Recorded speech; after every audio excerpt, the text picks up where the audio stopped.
Hey everybody, I'm back again reading business books so that you don't have to read them. And this week we have a book that's sort of like business adjacent. I'm going to read you some highlights and we're going to talk about it a little bit through the lens of business so that you can get the high points, get the learning for the week, and move on with your time in your life. As a professional librarian who has become a business coach over the years, I can tell you that the ability to digest large quantities of information comes easily for some of us, but not necessarily for others. So I decided to use my superpowers for good, which is why I'm doing these narrations on my channel here, and also as a way for me to practice my own narration skills as I get back into doing it for paying clients. I am a little under the weather this week, and I have put off doing a recording until the very last minute. I usually try to publish by Thursday or Friday to my channel, and if there's one thing I know, it is consistency is key. Over in my community, I deliver readings every week, and we look at the pillars of content, creativity, and consistency, what I consider to be the holy trinity of making sure that you produce systematized content with ease every single week.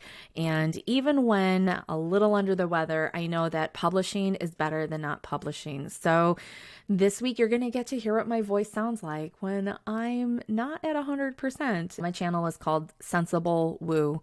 So we are woo-woo, as in we work in spiritual metaphysical disciplines, and also we're very sensible. There are a lot of businesses that operate with both of these two primary components running in tandem side by side. And it has been my privilege over the years to be of service to so many amazing business owners who really incorporate their spiritual and metaphysical practices and leanings into their very practical business strategies. One of my favorite spiritual teachers over the years has been Caroline Myss. Her last name is spelled M-Y-S-S, in case you've not heard of her before, and one of her seminal works is called Anatomy of the Spirit. This is the copy that I have, and Caroline Myss is actually a medical intuitive by trade, and I actually find that her medical intuitive information is really, really useful as a business owner, because as a business owner, our health is really, really important. And when you don't have your health under you, your business energy really isn't going to function well. This book is amazing because it really walks you through the chakra system and how that functions for you.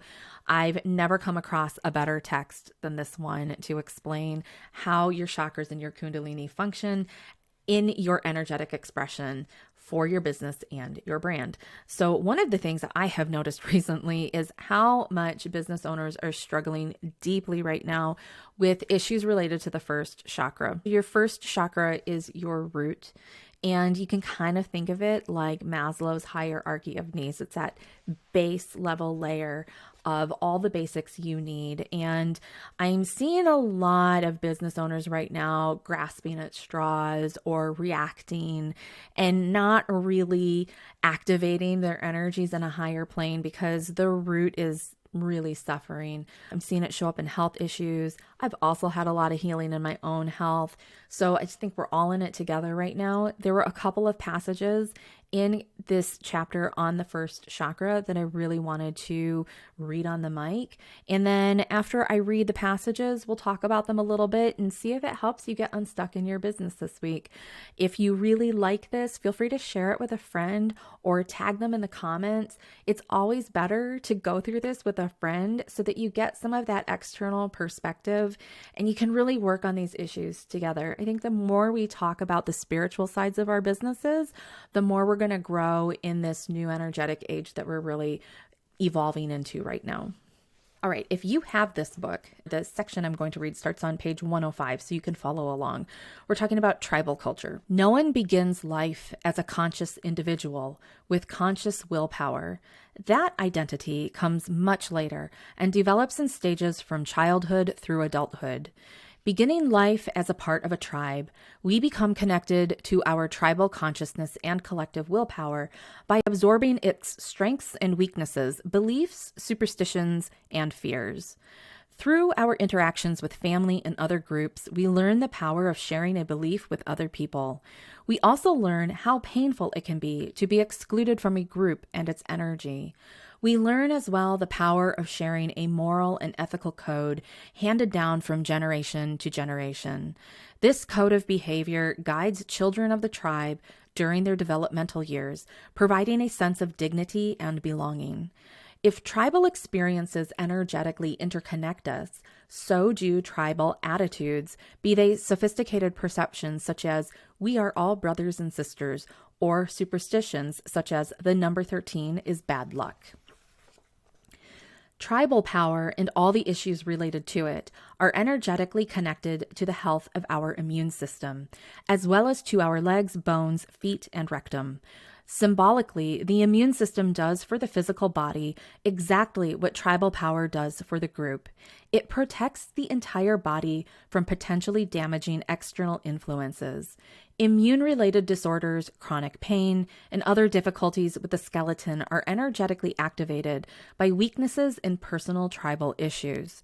Difficult tribal challenges cause us to lose power primarily from our first chakra, making us susceptible, should a challenge become an extreme stress, to immune-related diseases from the common cold to lupus. The tribal chakra represents our connection to both positive and negative group experiences. Epidemics are a negative group experience to which we can become energetically susceptible if our own personal first chakra fears and attitudes are similar to those held by the culture's overall first chakra. Viral and other epidemics are very much a reflection of both the current social issues of the cultural tribe and the health of the social tribe's immune system. This point is essential to note because each of us is connected through our first chakra attitudes to our culture and its attitudes. She goes on after this to go into some history. She uses polio as her example. This book was written well before our COVID era, and I find it very, very telling that it talks about how we are connected as a collective, which I love talking about in my woo-woo spaces around Sensible Woo, and that we are all really experiencing many of the same things together.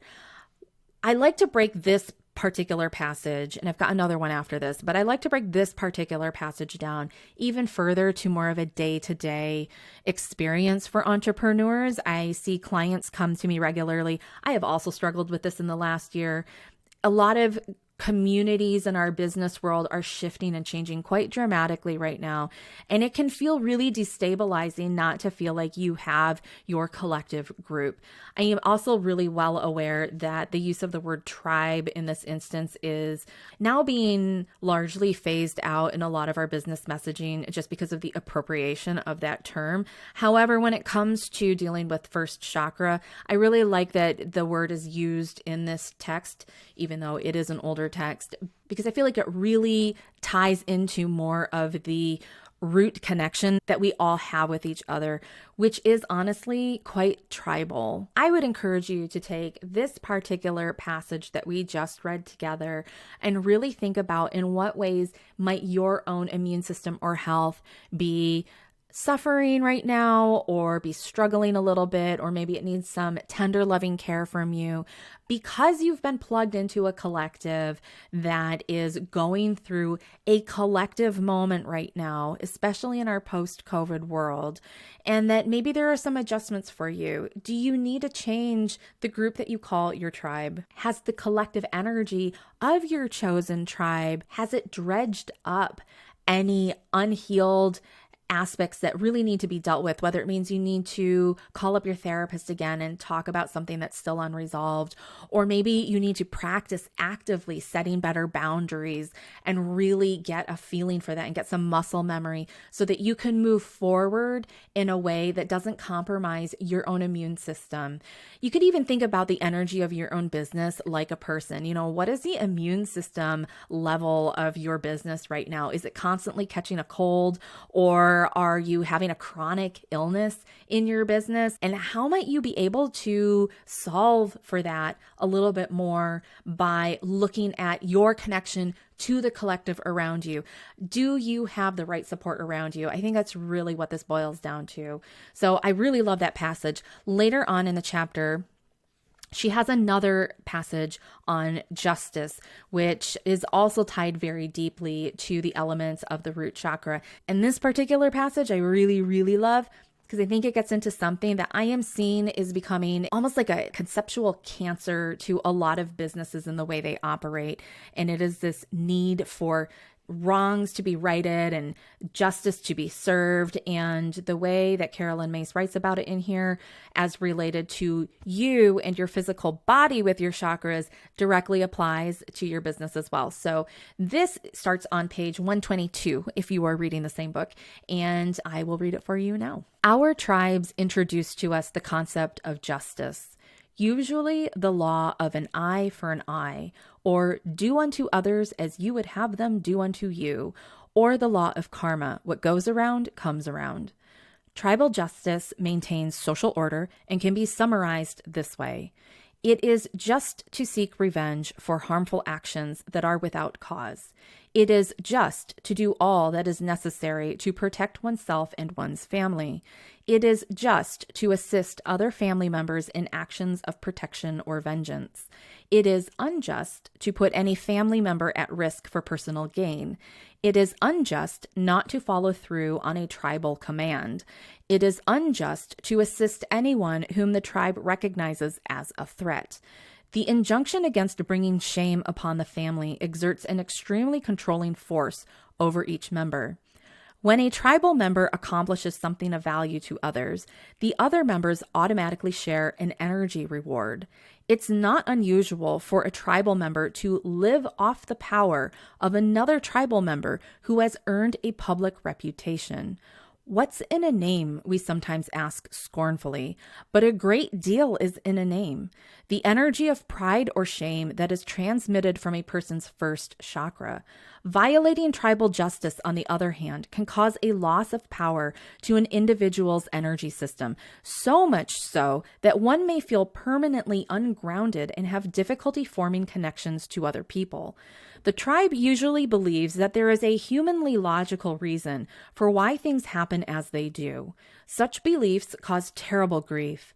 Some people futilely spend years trying to discover the reason they had to endure certain painful events. When they cannot find a satisfactory reason, they end up living in a fog, unable to move forward, yet unable to release the past. Although tribal law is necessary in order to maintain social order, it does not reflect the reasoning of heaven.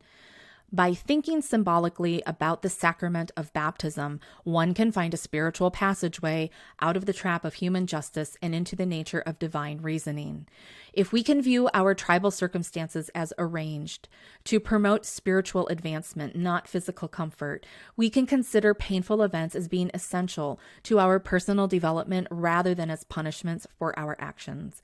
When tribal justice obstructs our spiritual advancement, we need to free ourselves from its authority over our individual power of choice. This challenge is one of the most difficult associated with the first chakra because it often requires a physical separation from our family or from a group of people to which we have become bonded. This section brilliantly describes what is going on currently in the business education and coaching industry. I have seen, sadly, so many people suffer at the hands of high ticket programs, and they have been taken advantage of, and they feel extremely unmoored when they don't have an anchor point with a group that honestly never had your back to begin with. I'm seeing this happen in less big investments, like even just community networking groups where there's sort of a violation of trust that happens. And there's this siphoning of energy that happens because you're a member of that tribe. And one thing that I would again encourage anyone who is in my coaching practice right now to do is to think about a passage like this and really examine your network around you and to be highly critical of it and really determine who actually helps me recharge my batteries. Where is there give and take in this collective energetic exchange through the first chakra? And where am I clearly being depleted? Now, it might be a case where like you're in a community, and this is what happens with a lot of people. They'll stay members of a community for a long time because there's a couple of people, or maybe even the group leader, who has some kind of large presence somewhere. And the other members are feeding off of that through the root chakra energy.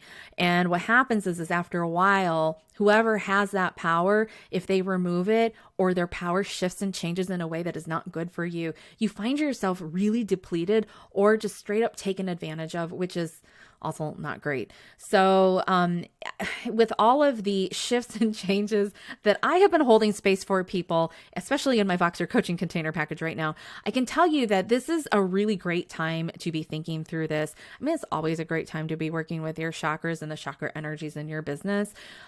But right now in particular, we've gone through some really big astrology weather recently, and we've also been going just through a really big shift in the market and the way consumers are behaving in our businesses. And it's a great time to reconnect with what makes your business run and what helps you feel like you are running your business ethically in a way where your energy feels in alignment with the other people around you, whether they be your colleagues and collaborators and referral partners, or they're your customers who are also part of that tribe with you. So that is the passage for this week. Thank you for bearing with me while my voice is not 100%. If you really like hearing from me, I would encourage you to go take a look at the notes below this video. The very first link at the top is a link to subscribe to my weekly newsletter on Saturdays. You get a free tarot and Akashic Records reading for your business, exclusively for your business. There are no relationship readings in that reading. Every single week it gets delivered to you through email. You can sign up for the list. It's totally free. And if you have a passage to something that you would like me to read for you, or if there's a book that you just don't have time to check out and you're like, Mary, would you read that and like pick out a really great passage and a really great thought to anchor in on, I will do that for you as I continue to develop content on this channel, and we can read it together and figure out if that's something worth spending your time on or not. I will always give you an honest recommendation because that's what I do as a librarian. And in the meantime, I hope you have a wonderful week. Remember to be sensible, be woo, and always, always, always, always be you.